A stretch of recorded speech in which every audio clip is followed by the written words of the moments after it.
Cool.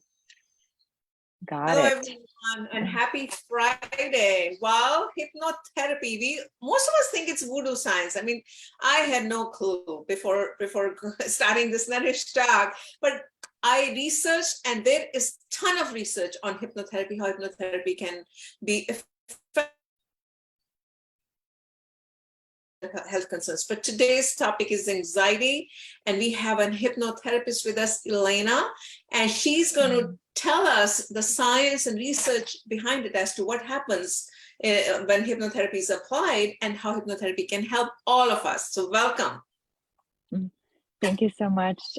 Yes, I'm all about science and research about hypnotherapy because I'm myself a brain science enthusiast. And that's the angle I really like to explore when it comes to any kind of therapeutic modality. So I would want to share a couple things about the definition of hypnotherapy as I practice it, just to make sure we're talking about the same thing. Because as you know, we can be using the same words, but we can mean different things. And then the confusion happens after that. And also would want to do is to touch on about the research and the science that's out there. And if you hear some meowing on the background, I apologize. It's my cat that's coming over, and she'll be very vocal in a little bit. So please don't mind her. So hypnotherapy for anxiety. Let me start with the definition that I have for my method, just so you understand that there is not one hypnotherapy for anxiety. There is many different ways of doing that.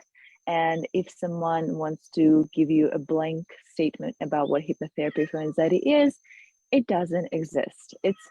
There are as many therapists and therapy modalities in the world as there are hypnotherapists, because we all use different school of thoughts for how we form our ideas and what we find important, how we emphasize certain things and don't even care about emphasizing others in our therapeutic and our counseling work. So for me, hypnotherapy is made of a couple of components, and maybe you will recognize the names of therapeutic modalities, those of you who in that area of study. And when I do hypnotherapy, I use strategic therapy and solution-focused therapy as my main inspirations in that. And hypnosis for me is just a delivery method. It's not something that stands on its own. It's not a therapy in itself. It's something that complements the other two. It's something that allows me to invite the person into more of a state of mind when they can really sit with the ideas that I'm suggesting, instead of like, let's say in a regular therapeutic conversation, there is that back and forth, and we're constantly like having this, normal human conversation, of course. But at the same time, because there is no opportunity for the person to really sit with the ideas or suggestions that I provide, it doesn't really have much of an impact. It doesn't really allow them to really have an experience that can be transformative in a sense. It's not going to be transformative in one session, but if we do a few of those, and if they complement it with developing skills outside of the sessions, I think it makes it to be very holistic and comprehensive approach if hypnotherapy is used in combination with other things. So that was really important for me to point out that that's the hypnotherapy I'm practicing. There's too many other practitioners in the world that are doing it very differently. And whichever one you go to, if I were you, I would find out what is that behind their thought process when they share that guided journey with you, where they were trained, and because that would have an impact on what you will hear as a result. And in terms of science and research, there's been a lot of science. There's been a lot of research, on all topics, hypnotherapy, hypnosis, because people are fascinated with it. People are fascinated what can be possible during those states.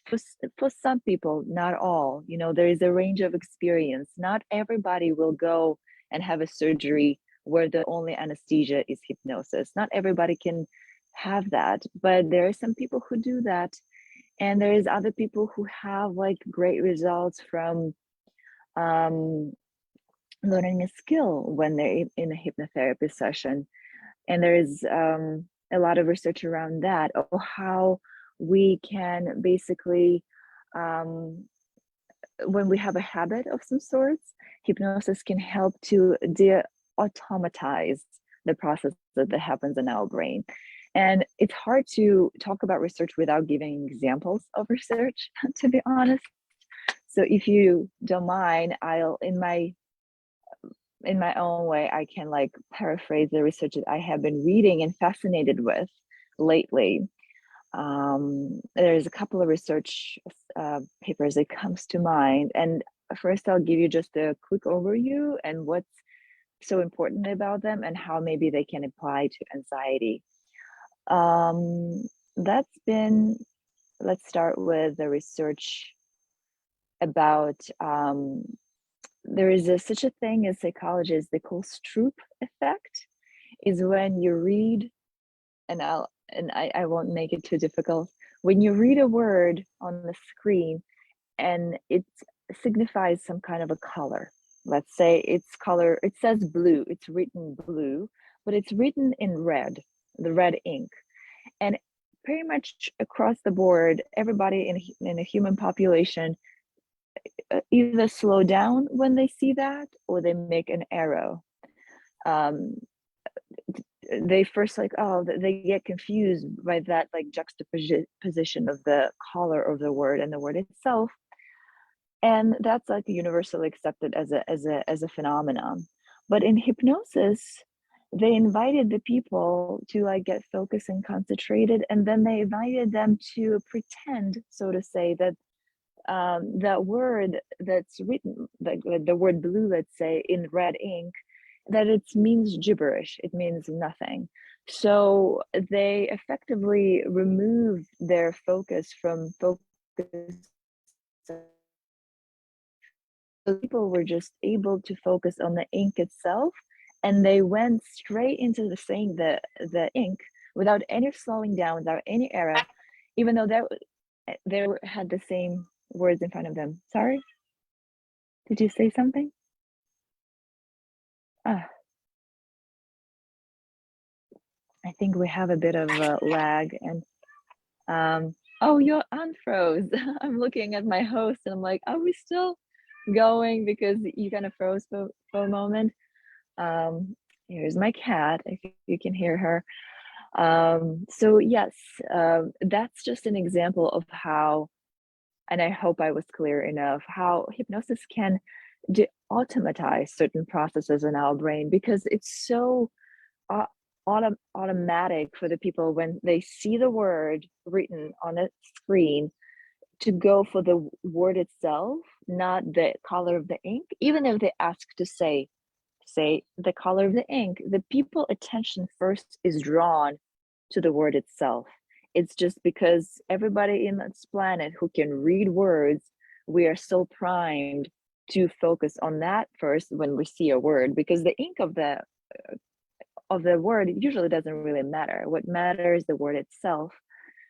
But when in hypnosis, when given suggestions to imagine that word means nothing, people were able to go straight for the ink of the word without any problem. And in terms of how it applies to anxiety and other conditions that people come to in hypnotherapy, is that it gives an idea of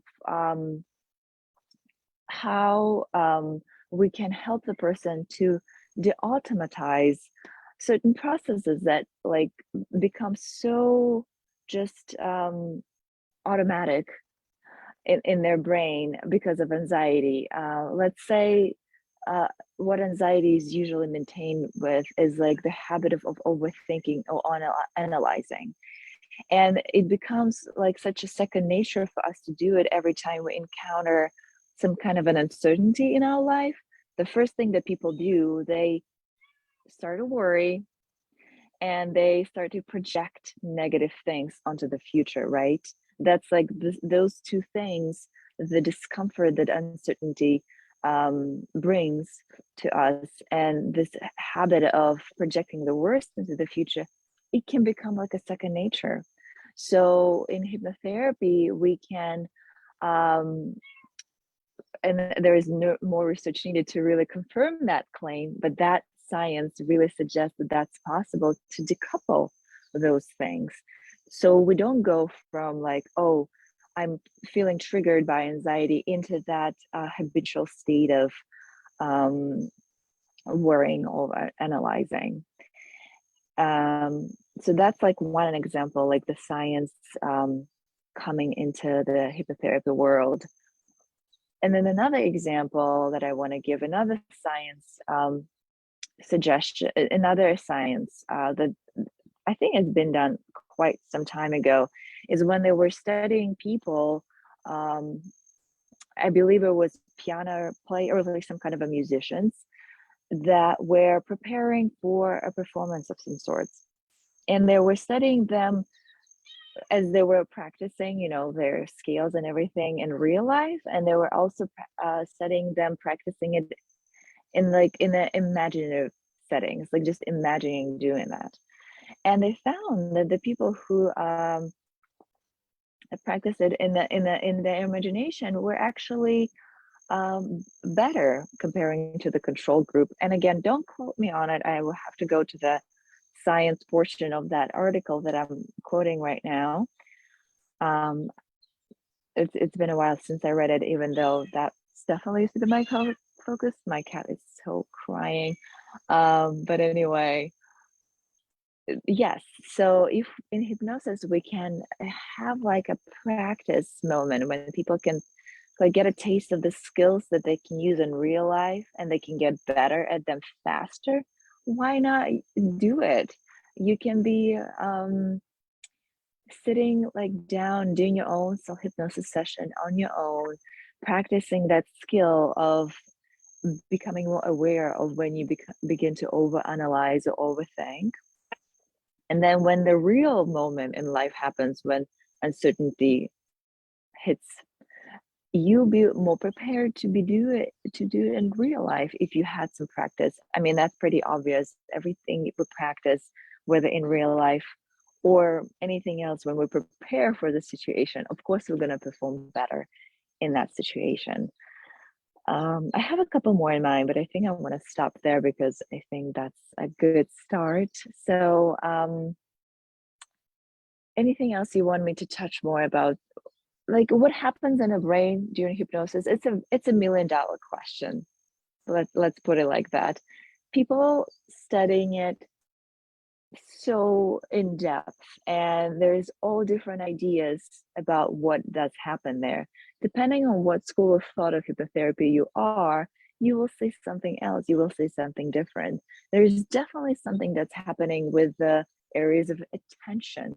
Of course, you're inviting the person to get really absorbed in the experience.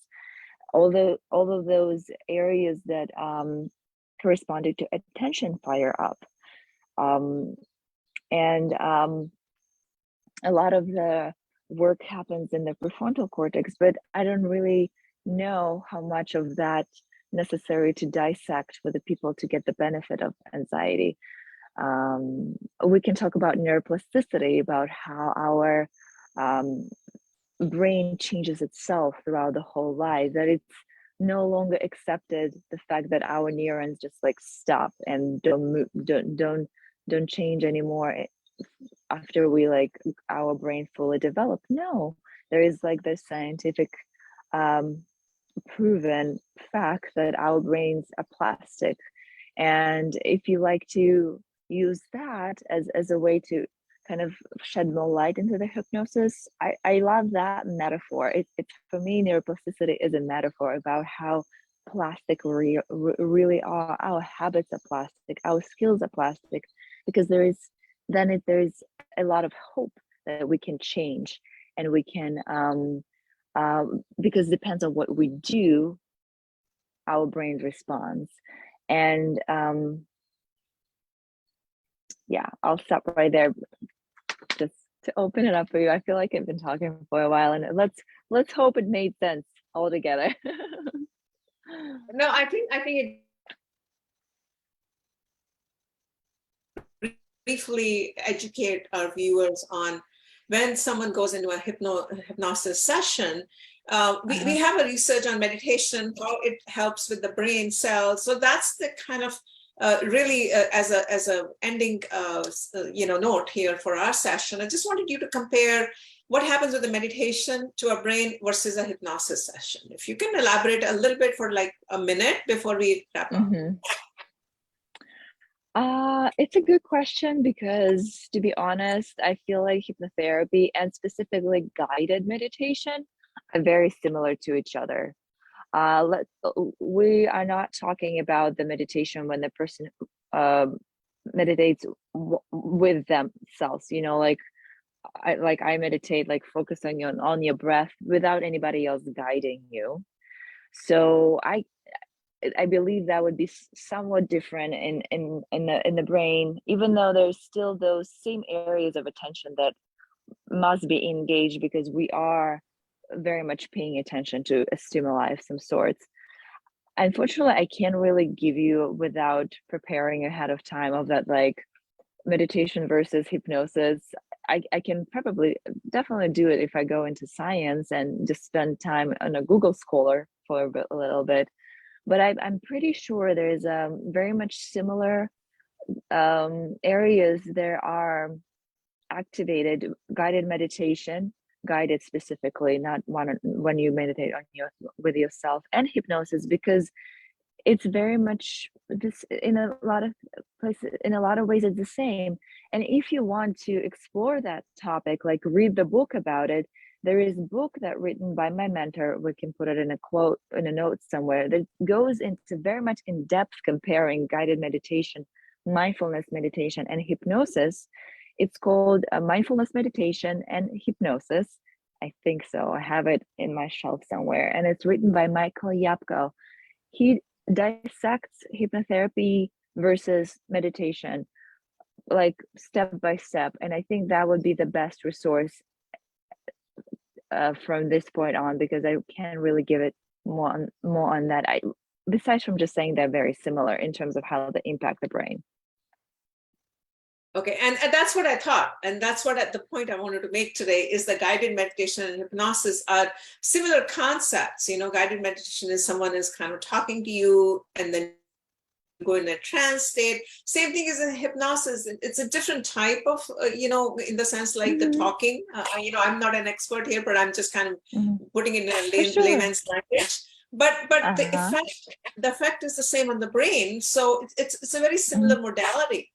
Right? It's a very similar modality on the same principle. So that's what I wanted to bring today is the hypnotherapy, which most of us know or don't even consider. I want to bring it out and introduce that as a very strong modality that has a very solid research and science, and offer programs and workshops specifically for women who are feeling anxious, anxiety, stress, and burnout. So that was the whole intention of this program. So thank you so much. I really appreciate that, Elena, for really explaining it in a very beautiful way with the science and the research. And you also explained different type of hypnotherapy. So is a different type of meditation. So I really want to thank you for that. And have a great weekend, everyone. Anything else you want to say before I close the session today? If I were you, if I was somebody watching this, I would definitely go to explore the work by the person that I mentioned, Professor Michael Yapko, because he's a psychologist and psychotherapist. He is been in this field for decades. And if you really want to get to really good quality information on the hypnotherapy topic and explore it deeper, that's the person to study, or just have a sneak peek into his work, because there's a lot of voices in this industry who are not really trained or educated proper, but that's like a great resource. Or you can check out my account, but I'm just a humble student of his. and I'm hoping to get as good as he is one day. No, we'll definitely check out your account. So thank you so much, and have a great weekend, everyone. Thank you. Bye-bye. Thank you.